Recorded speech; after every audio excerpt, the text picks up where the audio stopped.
Mi madre había tomado aquella foto el día que terminé mis estudios en la escuela de medicina. Se me veía frente al White Memorial con las manos a la espalda, sonriendo como un chaval que acaba de conseguir un pase para todo el día para los viajes de Palisades Park. Podía verse a mi izquierda la estatua de Harriet White, y aunque la fotografía la cortaba a la altura de media espinilla, el pedestal y aquella extraña y despiadada inscripción: no hay solaz sin dolor, así pues, concebimos la salvación mediante el sufrimiento. Se leían con toda claridad. Sería al pie de la estatua de la primera esposa de mi padre, directamente bajo la inscripción donde moriría Sandra Stanfield no mucho más de 4 meses después, en un absurdo accidente ocurrido precisamente cuando llegaba al hospital para alumbrar a su hijo. Mostró alguna ansiedad durante aquel otoño, preocupada con la idea de que yo no estuviera allí para atenderla en su parto, de que me fuera a algún sitio a pasar las vacaciones de Navidad, o que no la visitara. También le preocupaba que la atendiera un médico que no estuviera al tanto de su deseo de utilizar el método de respiración y que le diera algún tipo de anestesia. La tranquilicé como mejor pude. No había motivos para que yo me fuera de la ciudad, no tenía familia a la que visitar en tales fiestas. Mi madre había muerto hacía 2 años y solo me quedaba una tía soltera en California. Y el tren no iba conmigo, le dije a la señorita Stanfield. ¿Está usted siempre solo? Me preguntó. A veces, por lo general estoy demasiado ocupado. Bien, tome usted. Apunté mi número de teléfono en una tarjeta y se lo entregué. Si contesta el servicio automático de respuestas cuando empiece el parto, llámeme a este teléfono. Oh, no, no podría. ¿Quiere usted emplear el método de respiración o quiere caer en manos de cualquier matasanos que piense que usted está loca y que le ponga éter en cuanto la vea empezar a respirar como una locomotora? Sonrió levemente. Bien, me ha convencido. Pero el otoño avanzaba, y cuando los carniceros de la Tercera Avenida empezaron a anunciar el peso por kilo de sus tiernos y suculentos pavos, se vio ya que estaba relajada. En verdad le pidieron que dejara el lugar en el que llevaba viviendo desde que vino a verme la primera vez, y se había trasladado al Village. Al menos aquello le había resultado bastante beneficioso. Incluso había encontrado algo así como un trabajo. Una mujer ciega que contaba con considerables ingresos la contrató para que le hiciera el trabajo doméstico ligero y para que le leyera las obras de Jean Starton y Pearl S. Buck. Vivía en la primera planta del edificio que se había trasladado la señorita Stanfield. Ya tenía aquel aspecto saludable y floreciente que suelen desprender las mujeres saludables en la última etapa de su embarazo, pero algo ensombrecía su rostro. Yo solía hablarle y era lenta respondiendo, y una vez no me contestó en absoluto. Alcé la vista de las notas que estaba tomando y la vi mirando la fotografía enmarcada que había junto a mi diploma, con expresión extraña y soñadora en los ojos. Sentí de nuevo aquel estremecimiento, y su respuesta, que nada en absoluto tenía que ver con mi pregunta, no fue tranquilizadora en absoluto. Tengo la impresión, doctor Macaron, una sensación fortísima, a veces de que estoy condenada, de que terminaré mal. Aproveché este lugar. Vale más que lo que cuesta. Vaya, una estúpida y melodramática idea. Y no obstante, caballeros, la respuesta que acudió a mis labios fue: sí, y yo también tengo la misma sensación. Me la guardé para mí, claro. El médico que dijera algo así a su paciente haría mejor en poner de inmediato a la venta sus libros e instrumental médico, y claro, a dedicarse a investigar su futuro como carpintero o lampista. Así que le dije que no era la primera mujer embarazada que tenía tales ideas y presentimientos, y que tampoco sería la última. Le dije que, en realidad, tal sensación era tan común que los médicos la conocían con el nombre irónico de síndrome del Valle de la Sombra. Más creo haberlo mencionado ya esta noche. La señorita Stanfield asintió con absoluta seriedad y recuerdo especialmente lo que la joven parecía aquel día y lo inmenso que parecía su vientre. Ya lo sé, dijo. Lo he sentido, pero es bastante distinto de este otro sentimiento. Esta otra sensación es como algo acechante y fantasmal. No se me ocurre otra forma mejor de escribirlo. Es estúpido, pero no puedo librarme de ello. Ha de intentarlo, dije. No es bueno para él, pero no me atendía. Estaba mirando otra vez la fotografía. ¿Quién es? Emmeline Macaron, dije, intentando hacer un chiste. Resultaba extraordinariamente inadecuado. Antes de nuestra guerra civil, cuando era muy joven, No, a usted ya lo reconocí, por supuesto. dijo ella. Me refiero a la mujer. Solo puede decirse que es una mujer por el bajo de la falda y por los zapatos. ¿Quién es? Se llama Harriet White, le dije y pensé. Y la suya será la primera cara que vea cuando vaya usted al hospital para alumbrar a su hijo. Y volvió el escalofrío, aquel frío terrible, informe, sin rumbo, su cara de piedra. ¿Qué dice en el pedestal de la estatua?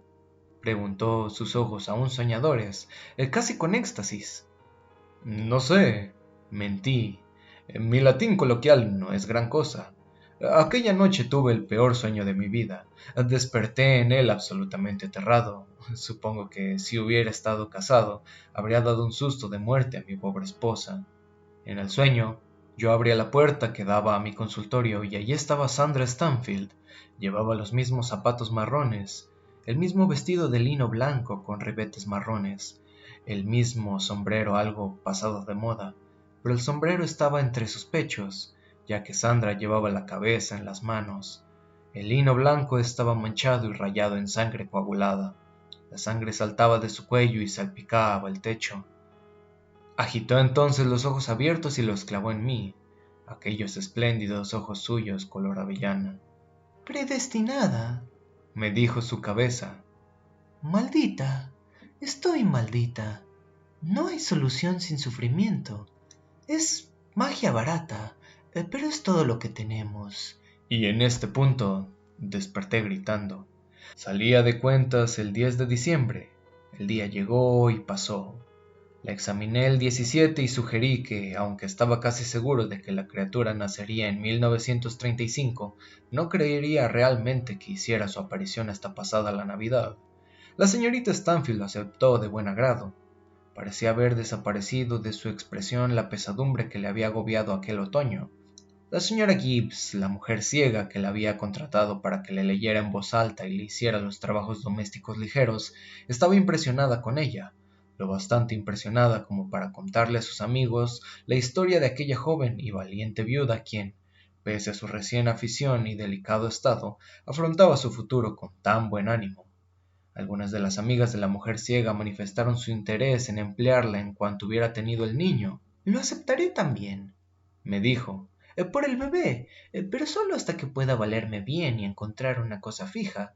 A veces pienso que lo peor de todo esto, de todo lo que ha ocurrido, es que ha cambiado mi forma de ver a la gente. A veces me digo, ¿cómo puedes dormir por la noche sabiendo que has engañado a la pobre vieja? Y luego, si lo supiera, me enseñaría la puerta y exactamente igual que los demás. De cualquier forma, es una mentira, y a veces su peso me agobia. Antes de irse aquel día, sacó del bolso un paquetito de vistoso envoltorio y lo deslizó con timidez hacia mí sobre la mesa. ¡Feliz Navidad, doctor Macaron! Pero no debería, dije, abriendo un cajón de mi escritorio y sacando un paquetito. Pero, como yo también hice otro tanto, me miró sorprendido un instante, y luego ambos nos echamos a reír. Su regalo era un alfiler de corbata de plata con un camafeo, y el mío un álbum de fotografías para su bebé. Aún conservo su regalo, como pueden ver ustedes, caballeros, lo llevo puesto esta noche. No sé qué sería del álbum. La vi avanzar hacia la puerta. Cuando lo alcanzó, se volvió hacia mí, posó sus manos en mis hombros, se puso de puntillas y me besó en los labios. Tenía los labios recios y fríos. No fue un beso apasionado, caballeros. Desde luego tampoco era el beso que uno esperaría de una hermana o una tía. Gracias otra vez, doctor Macaron, Dijo, jadeando levemente.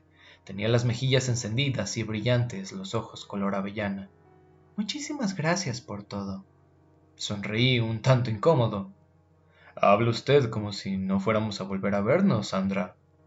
Creo que fue la segunda y última vez que la llamé por su nombre de pila. Oh, claro que volveremos a vernos, dijo. No lo dudo en absoluto. Y estaba en lo cierto, aunque ninguno de los dos podría haber previsto las espantosas circunstancias de nuestro último encuentro. El parto de Sandra Stanfield empezó el día de Nochebuena, poco después de las 6. Para entonces la nieve que había estado cayendo durante toda la noche se había convertido en aguanieve y para cuando la señorita Stanfield entró en la etapa media del parto, ni siquiera 2 horas después, las calles de la ciudad estaban vidriosas de hielo. La señora Gibbs, la mujer ciega, tenía un amplio y espacioso apartamento, y a las 6:30 la señorita Stanfield bajó penosamente las escaleras, llamó a la puerta y pasó. Preguntó si podía utilizar el teléfono para pedir un taxi. ¿Se trata ya del niño, querida? Preguntó la señora Gibbs aturdida. Sí, el parto no ha hecho más que empezar, pero supongo que con este tiempo el taxi tardará mucho más. Pidió el taxi por teléfono y luego me llamó a mí. En aquel momento, las 6:40, los dolores le llegaban a intervalos de unos 25 minutos. Me repitió a mí también que se había precipitado un poco a causa de aquel horroroso tiempo. No me gustaría tener el niño en el taxi, Me dijo, su tono era sereno en extremo. El taxi se atrasó y el parto siguió su curso. En realidad, más deprisa de lo que yo había previsto, aunque, ya como dije, en los aspectos concretos no hay dos partos iguales. Al ver que la viajera estaba a punto de dar a luz, el taxista le ayudó a bajar los resbaladizos peldaños, sin dejar un instante de suplicarla. Señora, cuidado. La señora Stanfield se limitaba a sentir, preocupada únicamente por concentrarse en la inspiración, expiración a cada nueva contracción. El aguanieve golpeaba las luces de las calles y las vacas de los coches y derretía en grandes gotas cristalinas sobre la luz amarilla del taxi. La señora Gibbs me contaría después que el joven taxista estaba más nervioso que la pobre y querida Sandra, y que seguramente esa fuera una de las causas del accidente. Y, casi con toda seguridad, otra de ellas fue el método de respiración. El taxista guiaba su vehículo por las resbaladizas calles, haciéndolo avanzar lenta y laboriosamente, deteniéndose casi en todas las intersecciones, aproximándose con gran lentitud al hospital.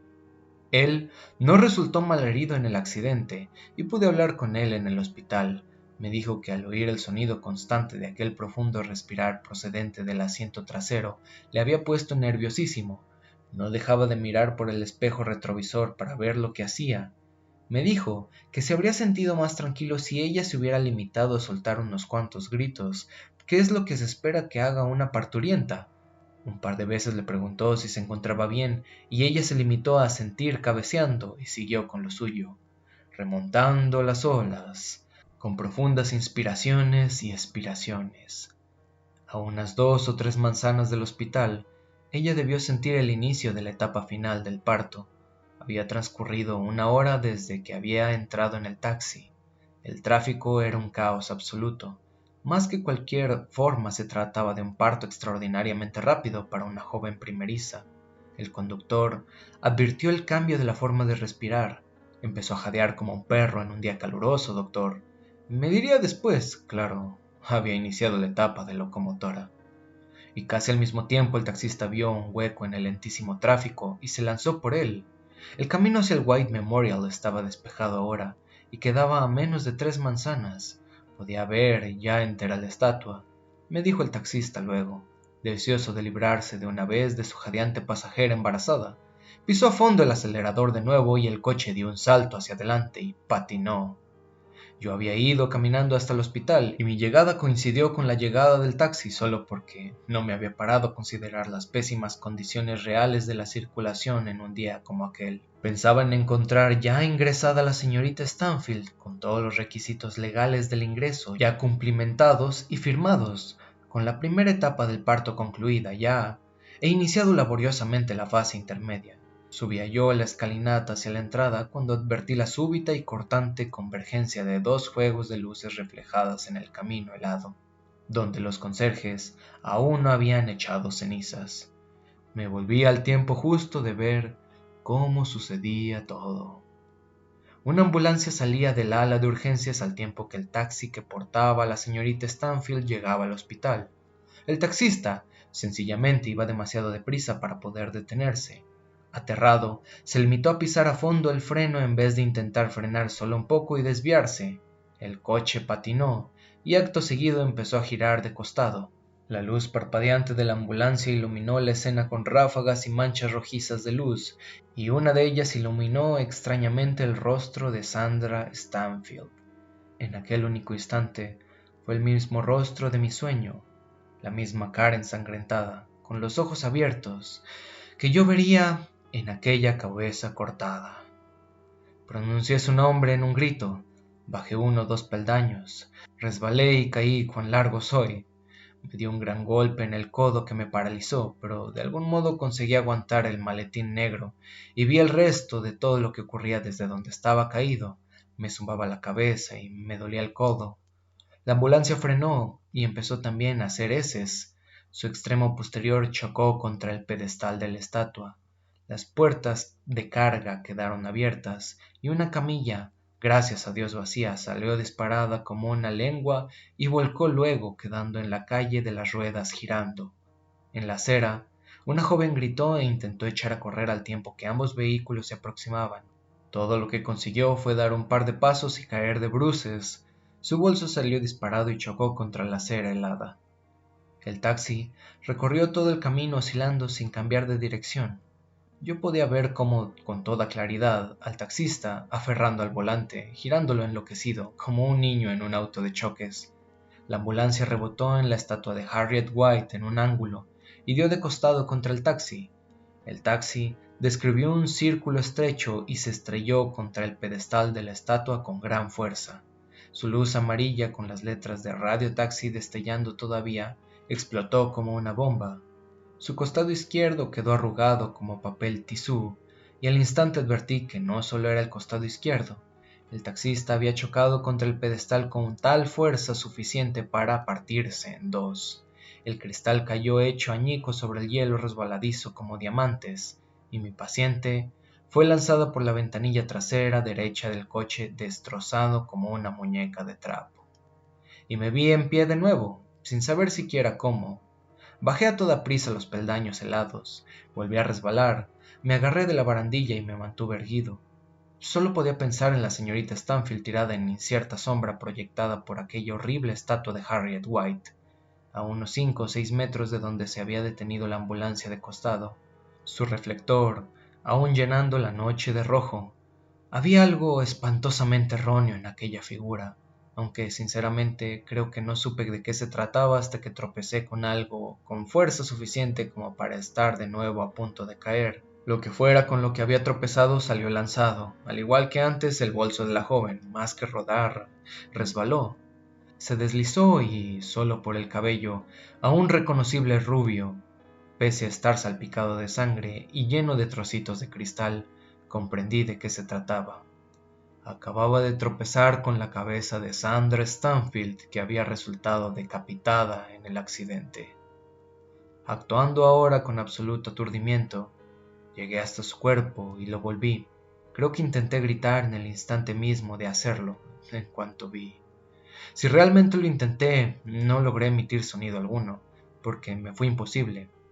La señorita Stanfield respiraba aún. ¿Comprenden ustedes, caballeros? Su pecho subía y bajaba con alientos rápidos y ligeros, poco profundos. El hielo salpicaba su abrigo abierto y su vestido empapado de sangre, y pude oír un leve y agudo sonido silbante. Crecía y languidecía como una tetera que no logra empezar a hervir. Era el sonido producido por el aire al ser inhalado por su laringe, cortada y expulsado nuevamente por ella. Las cuerdas vocales, ya sin boca que formulara sonidos, lanzaban el aire en grititos. Deseé con todas mis fuerzas echar a correr, pero no pude. Me arrodillé junto a ella en el suelo helado, cubriéndome la boca con una mano. Advertí al poco la sangre cálida fluyendo por la parte inferior de su vestido, y movimiento en el mismo lugar, y súbita y frenéticamente comprendí que existía aún la posibilidad de salvar a la criatura. Y lo supe y lo creí cuando le alcé el vestido hasta la cintura y empecé a reírme. Creo que estaba enloquecido. Su cuerpo estaba aún caliente, lo recuerdo. Y recuerdo también que se alzaba con su respiración. Uno de los ayudantes de la ambulancia se acercó tambaleándose como un borracho, apretándose la sien con una mano. La sangre se colaba entre sus dedos. Yo seguía riéndome, tanteando. Estaba completamente dilatada, y el ayudante de la ambulancia bajó la vista hacia el cuerpo sin cabeza de Sandra Stanfield, con ojos desorbitados. No sé si se dio cuenta de que el cadáver estaba respirando o no. Tal vez la achacara a los nervios, o una especie de acto reflejo final. Era imposible que pensara tal cosa si llevaba tiempo conduciendo una ambulancia. Los pollos pueden correr un poco después de haberles cortado la cabeza, pero las personas solo dan, si es que llegan, una o dos sacudidas. Deje de mirar y tráigame una manta, le dije con irritación. Se fue, tambaleante, pero no hacia la ambulancia. Se encaminaba más o menos en dirección a Times Square. Desapareció en la noche helada. No tengo la menor idea de lo que sería de él. Me volví hacia la mujer muerta, que en cierta forma no estaba muerta. Vacilé un instante y luego me quité el gabán.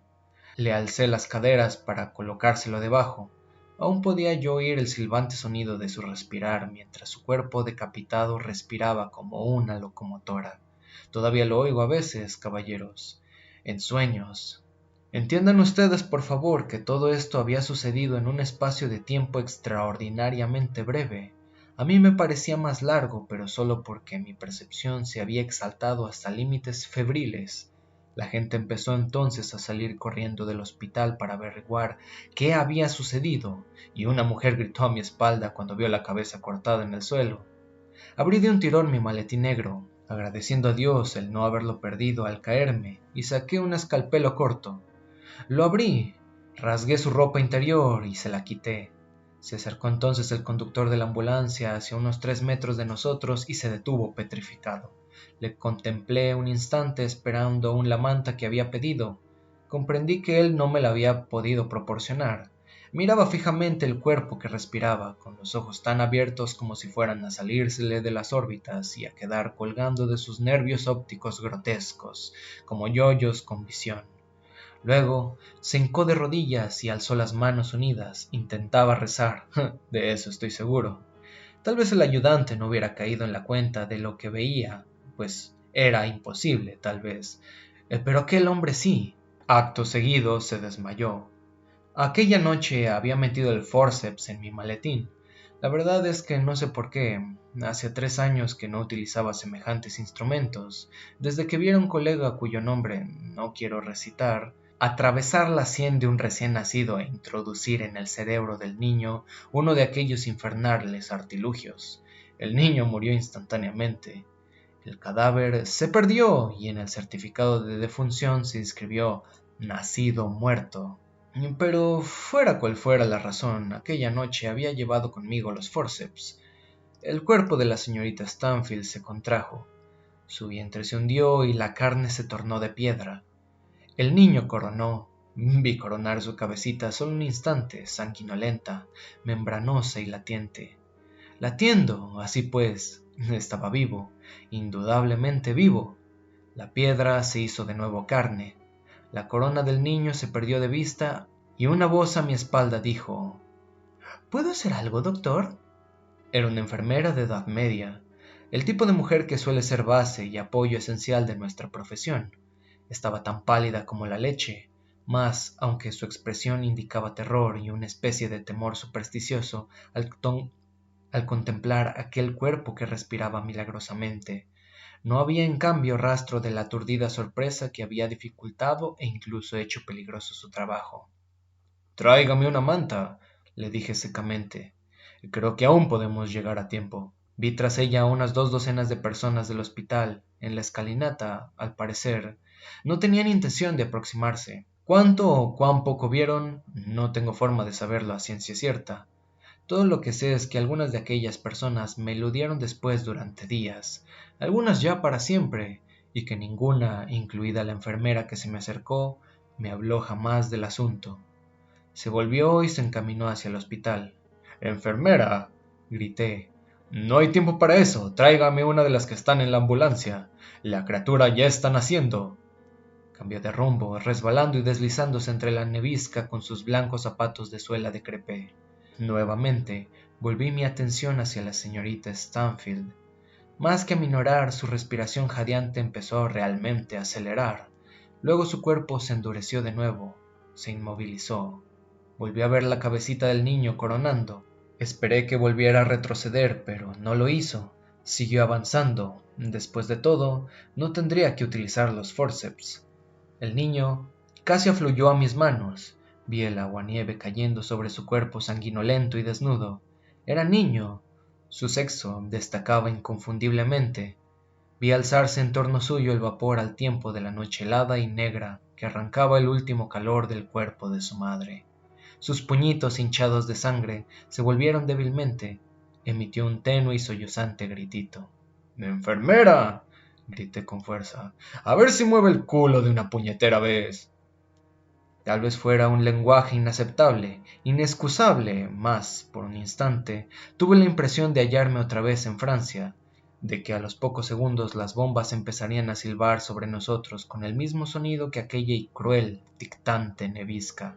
Las ametralladoras iniciarían su infernal tartamudeo, empezarían a materializarse los alemanes surgiendo de la oscuridad, corriendo y deslizándose y maldiciendo y muriendo entre barro y humo. Magia barata, pensé, viendo retorcerse los cuerpos y volver a caer. Pero usted tenía razón, Sandra, es la única que disponemos. En aquel instante, caballeros, estuve más cerca que nunca a perder la razón. ¡Enfermera! ¡Por el amor de Dios! Volvió a gemir el niño, un sonido tan leve, tan desvalido. Y ya no volvió a hacerlo más. Disminuyó el vapor que emanaba de su piel, reduciéndose a cintas. Posé la boca de su cara respirando el aroma de la sangre y el húmedo y suave aroma de la placenta. Inhalé en su boca y pude oír que, amortiguando un susurro de su respiración, se reanudaba. Y acto seguido, allí estaba la enfermera con la manta en los brazos. Tendí mi mano para recogerla. Inició un movimiento para entregarme la manta y quedó de pronto paralizada, acercando de nuevo hacia mí la manta. Doctor, si es un monstruo, algún tipo de monstruo. Deme de una vez la manta, dije. Démela ya, Serge, antes de que no pueda contenerme y empiece a patearla. Sí, doctor, dijo con absoluta tranquilidad. Tenemos que bendecir a las mujeres, caballeros, que tan a menudo entienden sencillamente no tratando de hacerlo. Y me entregó la manta. Envolví en ella al niño y se lo entregué. Si se le cae, Serge, me ocuparé personalmente de que se coma esa manta. Sí, doctor. Observé su carrera paseo hacia el hospital y vi que la multitud que estaba en la escalinata se apartaba para dejarla pasar. Me levanté y me separé del cuerpo. Su respiración, como la del recién nacido, titubeaba, se afirmaba, cesaba. Volví a titubear y cesó. Empecé a alejarme del cuerpo. Tropecé con algo. Me volví. Era la cabeza. Y siguiendo alguna orden del exterior a mí, puse una rodilla en tierra y volteé. Tenía los ojos abiertos. Aquellos ojos francos y directos de color avellana que estuvieron siempre tan plenos de vida y de resolución. Seguían plenos de resolución, caballeros, y me estaban mirando. Tenía los dientes apretados, los labios levemente separados. Sentí su aliento deslizarse inspirando y expirando rápidamente entre aquellos labios y aquellos dientes mientras ella locomotorizaba. Movió los ojos, que giraron levemente hacia la izquierda como para verme mejor. Abrió los labios y sus labios formularon 4 palabras. Muchas gracias, doctor Macaron. Yo oí esas 4 palabras, caballeros. Las oí, aunque no de sus labios. Llegaron hasta mis oídos desde unos 6 metros de distancia, de las cuerdas vocales de la señorita Stanfield, y como su lengua y sus labios, y sus dientes, todo lo que utilizamos para formular las palabras estaban allí mismo a mi lado, aquellas palabras surgieron como modulaciones de sonido informe, pero había 9 modulaciones, 9 sonidos distintos, igual que hay 9 sílabas diferentes en la frase «Muchas gracias, doctor Macaron». De nada. De nada, señorita Stanfield, dije. Es niño. Volvieron a moverse sus labios y a mi espalda pude oír un tenue, fantasmal, el sonido de niño.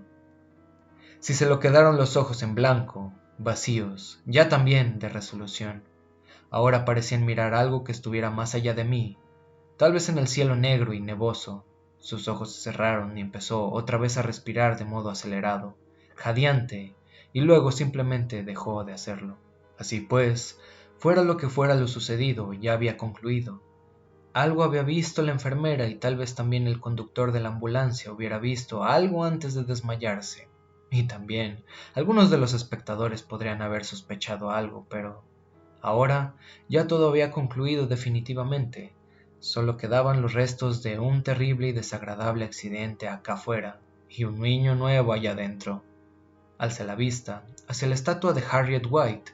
Allí seguía, mirando pétreamente en dirección al Garden, como si no hubiera ocurrido nada en especial, absolutamente nada, como si semejante resolución en un mundo tan absurdo y tan duro como este no significara nada en absoluto, o, aún peor, como si tal vez aquello fuera lo único que significara algo, lo único que establecía alguna diferencia de algún tipo.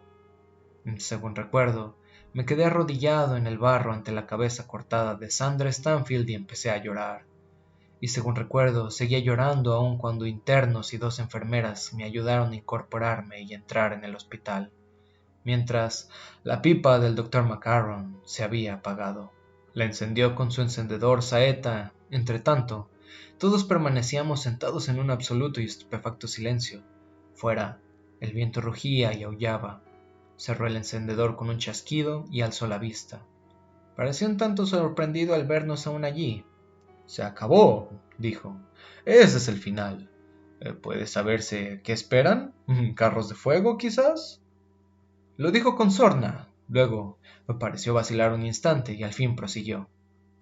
Pagué de mi bolsillo los gastos de su entierro. Compréndalo. No tenía nadie más. Sonrió levemente. Bueno, también estaba Ella Davidson, mi enfermera. Insistió en colaborar con $25, que para ella eran un gran sacrificio, pero cuando a la Davidson se le metía algo a la cabeza, se encogió de hombros y sonrió un poco. ¿Está completamente seguro que no fue un acto reflejo? Me oí preguntarle súbitamente. ¿Está absolutamente seguro? Completamente seguro, dijo Macaron, imperturbable.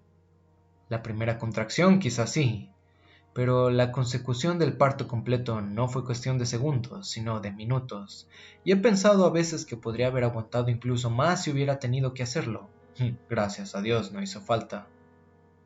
¿Y el niño? Preguntó Johansen. Macaron chupó su pipa. Adoptado, dijo. Y comprenderán ustedes que, incluso en aquellos tiempos, los registros de adopciones se mantenían en lo más absoluto secreto. Sí, pero ¿qué fue del niño? Preguntó Johansen de nuevo, y Macaron sonrió con un aire irritado. Usted jamás deja escaparse nada, ¿eh? Preguntó a Johansen. Johansen movió la cabeza. Algunas personas, para pensar de ellas, lo han averiguado. ¿Qué fue del niño? En fin, si me han seguido todo el rato hasta ahora, comprenderán que yo tenía un interés concreto en saber qué había sido el fin de aquel del niño. O yo creía tenerlo, o viene a ser lo mismo. Me mantuve informado, y aún lo estoy. Había un joven y su esposa, cuyo nombre no es Harrison, pero sí bastante parecido, y vivían en Maine. No podían tener hijos propios. Adoptaron al niño y se pusieron de nombre, bueno, el de John sirve perfectamente. ¿Qué les parece?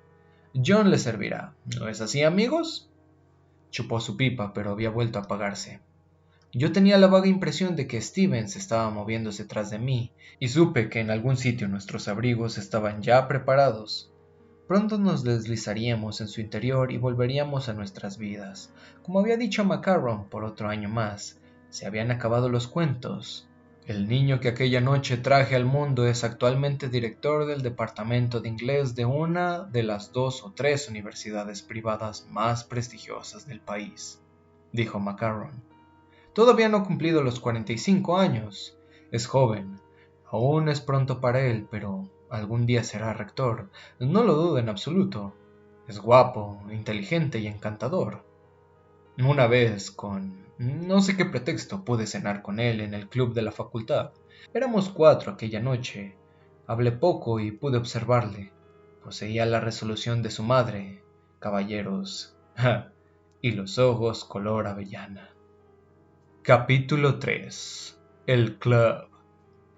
Stevens nos acompañó hasta la puerta como siempre, nos ayudó a ponernos los abrigos, nos deseó la más feliz de las Navidades y agradeció a todos sus generosidades. Me las arreglé para ser el último, y Stevens me miró sin rastro de sorpresa cuando le dije, me gustaría hacerle una pregunta, si no le importa. Sonrió levemente. Lo esperaba, dijo. Navidad es una época ideal para hacer preguntas. En algún lugar del corredor a nuestra izquierda, corredor que yo nunca había recorrido, sonó un reloj de péndulo. El sonido del transcurso del tiempo, aprecié el olor a cuero viejo y a madera lubricada, y mucho más suave que estos, el de la loción para después del afeitado de Stevens.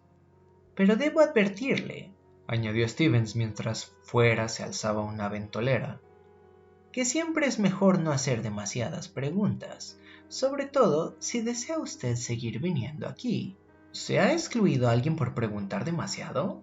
Excluido no era realmente el término que yo deseaba utilizar, pero sí el más aproximado que se me ocurrió.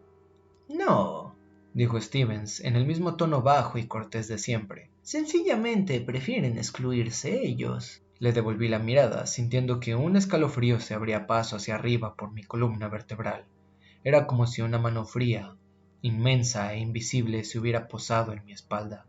Y me hallé recordando aquel extraño sonido suave que había oído una noche arriba y me pregunté, igual que otras veces antes, ¿cuántas habitaciones habría exactamente allí? Si aún desea preguntarme algo, señor Adley, sería mejor que lo hiciera ya. La noche está casi tocando su fin. ¿Y le queda por delante un largo recorrido en tren? Le pregunté, pero Steven se limitó a contemplarme con absoluta impasibilidad. Muy bien, dijo. En la biblioteca hay libros que no puedo encontrar en ningún sitio, ni siquiera en la Biblioteca Pública de Nueva York, ni en catálogos de vendedores de libros antiguos que he consultado y, por supuesto, tampoco en el mamotreto de los libros impresos. La mesa de billar de la sala pequeña es una Nord. Jamás oí nombrar semejante marca. Así que le llamé al International Trademark Commission.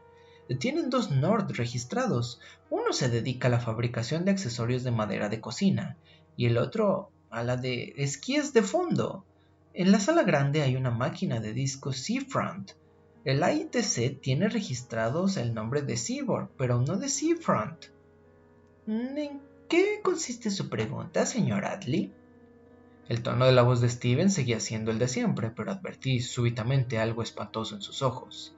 No, si he de ser sincero, no era solo en sus ojos. El terror que sentí en aquel momento era algo que había impregnado toda la atmósfera que me rodeaba.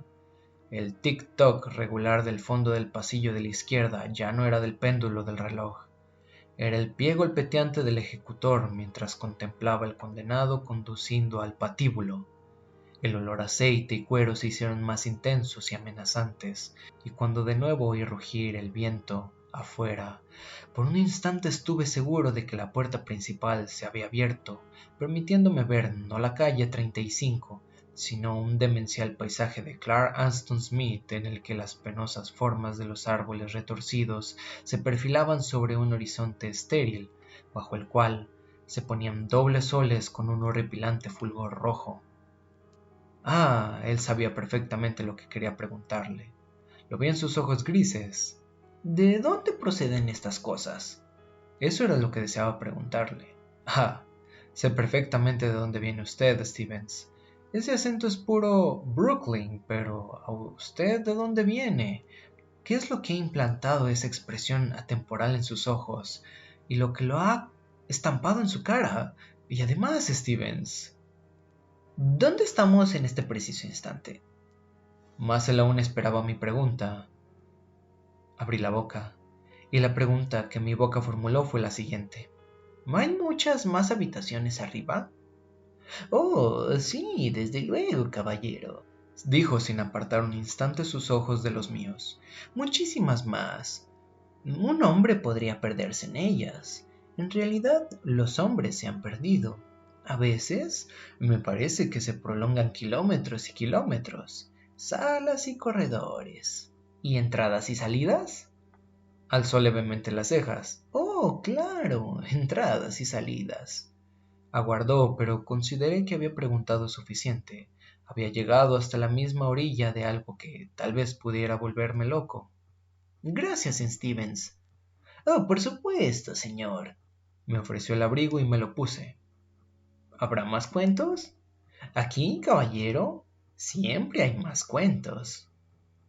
La noche a la que me refiero pasó hace ya mucho tiempo y mi memoria, desde luego, no ha mejorado desde entonces acá. Cuando un hombre llega a mi edad es mucho más probable que suceda lo contrario. Pero sí recuerdo con absoluta claridad la punzada de terror que sentí cuando Stevens abrió del todo la puerta de roble ante mí. Sentí la absoluta y cruda certeza de que iba a ver de verdad aquel extraño paisaje cuarteado e infernal, a la rojiza luz sanguinolenta de aquellos dobles soles que podían ponerse y dar paso a una inarrable oscuridad de 1 hora, o de 10 horas, o de 10.000 años.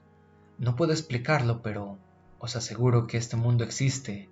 De eso estoy tan seguro como la estaba Emmeline McCarron de que la cabeza de Sandra Stanfield siguió respirando separada del cuerpo. Durante aquel segundo intemporal, creí que la puerta se abriría y que Stevens me empujaría a aquel mundo y que a continuación sentiría cerrarse tras de mí la gran puerta de roble para siempre. Mas, en lugar de eso, vi ante mí la calle 35 y junto al bordillo un taxi que echaba humo por el tubo de escape. Sentí un absoluto y sofocante alivio. Siempre más cuentos, sí, repitió Stevens. Buenas noches, señor. Siempre más cuentos. Realmente los ha habido, y tal vez, un día de estos, les cuente otro. Comparte el video si te gustó con algún amigo o conocido. Suscríbete y dale a la campanita para estar informado de nuevos relatos. Síguenos en nuestras redes sociales, en Twitter como @MysteriousTale y en Instagram como @MrMysteriousTellATale.